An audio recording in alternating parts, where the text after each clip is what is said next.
ನಮಸ್ತೆ, welcome back to Ranjini YouTube channel. ಕಾಯಿನ್ಸ್ನ ಬಳಸ್ಕೊಂಡು ವರಮಹಾಲಕ್ಷ್ಮಿ ಹಬ್ಬಕ್ಕೆ ಯಾವ್ಯಾವ ರೀತಿ ಡೆಕೋರೇಷನ್ಸ್ನ ಮಾಡ್ಬೋದು, ಎಷ್ಟು ಸುಲಭವಾಗಿ ಮಾಡ್ಬೋದು ಅನ್ನೋದನ್ನು ಈ ವಿಡಿಯೋದಲ್ಲಿ ತೋರಿಸ್ಕೊಟ್ಟಿದ್ದೀನಿ. ವಿಡಿಯೋನ ಕೊನೆವರೆಗೂ ನೋಡಿ. ನಾವು ಮೊದಲಿಗೆ ಹಾರನ ರೆಡಿ ಮಾಡ್ಕೊಳ್ಳೋಣ. ಇದಕ್ಕೆ ಒಂದು ಸೆಲೋ ಟೇಪು, ಒಂದು ಸಿಸರು ಹಾಗೆ ಕಾಯಿನ್ಸ್ ಇದ್ದರೆ ಸಾಕಾಗುತ್ತೆ. ನಾನಿಲ್ಲಿ 17 ಕಾಯಿನ್ಸ್ನ ತೊಗೊಂಡಿದ್ದೀನಿ. ಈ ರೀತಿಯಾಗಿ ಸೆಲೋ ಟೇಪ್ನ ಹಾಸ್ಬಿಟ್ಟು ಮೇಲ್ಗಡೆ ಒಂದು ಸ್ವಲ್ಪ ಸೆಲೋ ಟೇಪ್ನ ಬಿಟ್ಟು ಕಾಯಿನ್ಸ್ನ ಪೇಸ್ಟ್ ಮಾಡ್ಕೊಳ್ತಾ ಇದ್ದೀನಿ. ಇಲ್ಲಿ ಒಂದು ಸೈಡಿಗೆ 7 ಕಾಯಿನ್ಸ್ನ ಮಾತ್ರ ನಾನು ಪೇಸ್ಟ್ ಮಾಡ್ಕೊಂಡಿದ್ದೀನಿ.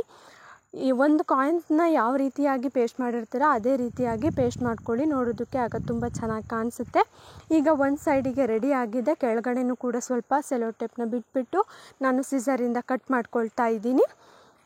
ನಾನಿಲ್ಲಿ 10 ರೂಪೀಸ್ ಕಾಯಿನ್ಸ್ನ ಹಾರ ಮಾಡೋದಕ್ಕೆ ಯೂಸ್ ಮಾಡ್ಕೊಂಡಿದ್ದೀನಿ. ಯಾಕೆಂದರೆ ಅದು ಡಬಲ್ ಕಲರ್ ಇರೋದ್ರಿಂದ ಚೆನ್ನಾಗಿ ಲುಕ್ ಕೊಡುತ್ತೆ ಅಂತ ನಾನು 10 ರೂಪೀಸ್ ಕಾಯಿನ್ಸ್ನ ಯೂಸ್ ಮಾಡ್ಕೊಂಡಿದ್ದೀನಿ. ನೀವು 5 ರೂಪೀಸ್ ಬೇಕಿದ್ರೂ ಯೂಸ್ ಮಾಡ್ಕೊಳ್ಬೋದು, ಇಲ್ಲಾಂದರೆ 2 ರೂಪೀಸ್ ಕಾಯಿನ್ಸ್ ಬೇಕಿದ್ರೂ ಯೂಸ್ ಮಾಡ್ಕೊಳ್ಬೋದು. ಈಗ ಇನ್ನೊಂದು ಸೈಡಿಗೆ ಹಾರನ ರೆಡಿ ಮಾಡ್ಕೊಳ್ತಾ ಇದ್ದೀನಿ. ಇಲ್ಲೂ ಕೂಡ 7 ಕಾಯಿನ ಪೇಸ್ಟ್ ಮಾಡ್ಕೊಳ್ತಾ ಇದ್ದೀನಿ.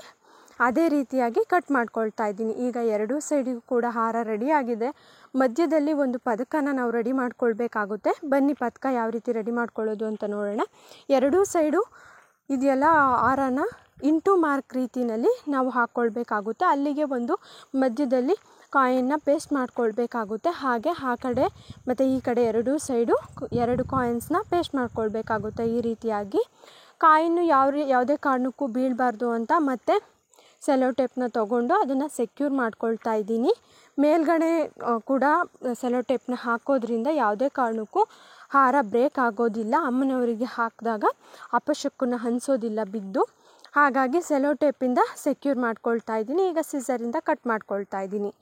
ಈಗ ಕೆಳಗಡೆನೂ ಕೂಡ ಒಂದು ಕಾಯಿನ್ ಹಾಕಿದ್ರೆ ಚೆನ್ನಾಗಿ ಕಾಣಿಸುತ್ತೆ ಅಲ್ವಾ ಪದಕಕ್ಕೆ. ಅದಕ್ಕೋಸ್ಕರ ಒಂದು ಕಾಯಿನ್ನ ಪೇಸ್ಟ್ ಮಾಡಬೇಕು. ಹಾಗಾಗಿ ಸೆಲೋ ಟೇಪ್ನ ಕಾಯಿನ್ಗೆ ಅಂಟಿಸ್ತಾ ಇದ್ದೀನಿ ಹಿಂದೆಯಿಂದ.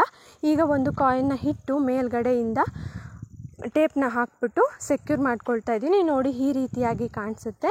ನಿಮಗೆ ಇನ್ನೂ ಸ್ವಲ್ಪ ಉದ್ದ ಬೇಕು ಅಂತಂದರೆ ಉದ್ದ ಕೂಡ ಮಾಡ್ಕೊಳ್ಬೋದು. ನೋಡಿ ಎಷ್ಟು ಚೆನ್ನಾಗಿ ರೆಡಿ ಆಗಿದೆ ಅಮ್ಮನವರಿಗೆ ಹಾರ ಅಂತ.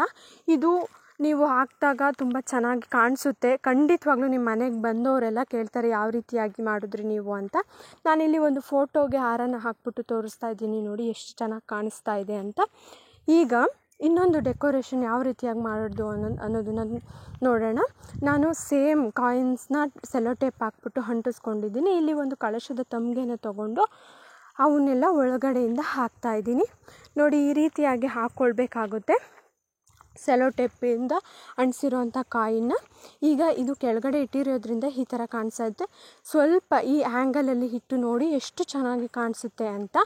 ಈ ರೀತಿಯಾಗಿ ನೀವು ಕಾಯಿನ್ಸ್ನ ಇಟ್ಬಿಟ್ಟು ನೀವು ದುಡ್ಡಿರೋ ಅಂಥ ತಟ್ಟೆಗೆ ಈ ಆ್ಯಂಗಲಲ್ಲಿ ತಮಗೆನ ಇಟ್ಟರೆ ತುಂಬ ಚೆನ್ನಾಗಿ ಕಾಣಿಸುತ್ತೆ.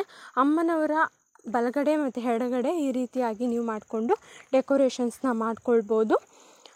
ಈ ವಿಡಿಯೋ ಏನಾದರೂ ನಿಮಗೆ ಇಷ್ಟ ಆಗಿದರೆ ದಯವಿಟ್ಟು ಸಬ್ಸ್ಕ್ರೈಬ್ ಮಾಡ್ಕೊಳ್ಳಿ. ನಮ್ಮ ಚಾನಲಲ್ಲಿ ವರಮಹಾಲಕ್ಷ್ಮಿ ರಿಲೇಟೆಡ್ ವೀಡಿಯೋಸ್ ಹಾಕ್ತಾ ಇರ್ತೀನಿ. ದಯವಿಟ್ಟು ಲೈಕ್ ಮಾಡಿ, ಶೇರ್ ಮಾಡಿ, ಕಮೆಂಟ್ ಮಾಡಿ. Thank you.